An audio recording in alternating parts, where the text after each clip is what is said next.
of influence and persuasion and how to use that in customer service.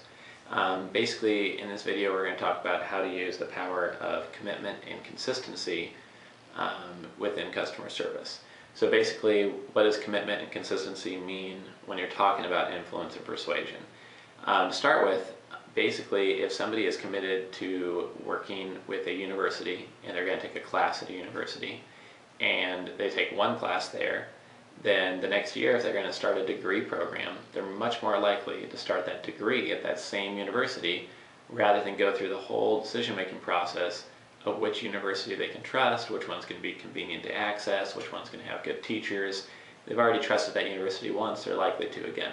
So you can use this within customer service to turn customer service into strategic selling, turn customer service into more of an enjoyable process, and keep more of your customers' loyalty and lower refund rates.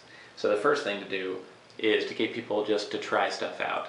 If you're talking to somebody and they're a potential customer and they have lots of questions about your product or service, really stress that free trial period, or even get permission to extend that free trial period by an extra month or two, because most people, once they start down a road, are going to keep on walking down that road. If they're going to try out your product, and normally you have a 2-week refund period, and you extend that to a month for them in writing over email, they're much more likely to try it out, and only 5% or 7% of people, depending on your industry, might actually return the product during that extended refund period.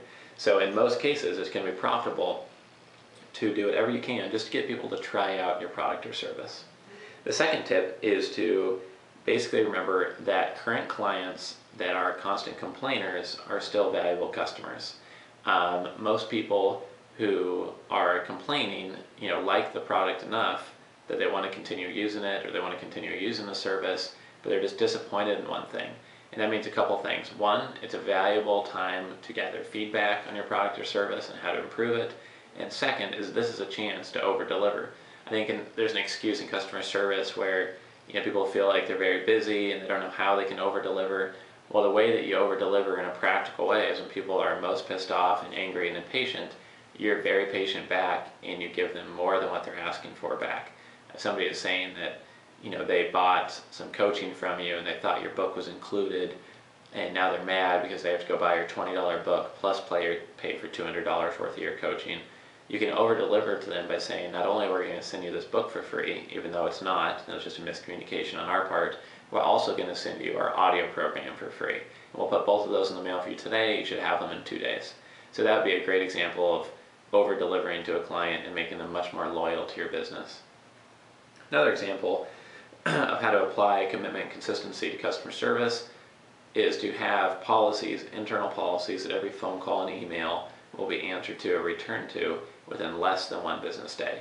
This way, whether it's a potential client or a new client, if you're always consistently getting back to them almost immediately, it's going to build this feeling that your business is well ran, it's very professional, it's well organized, you know your stuff.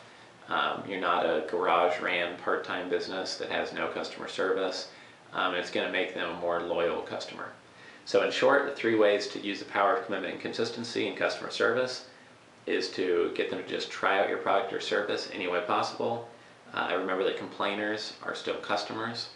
And then basically remember that consistency in how you do customer service really builds trust over the long term. I hope you enjoyed this video. Thank you for joining us.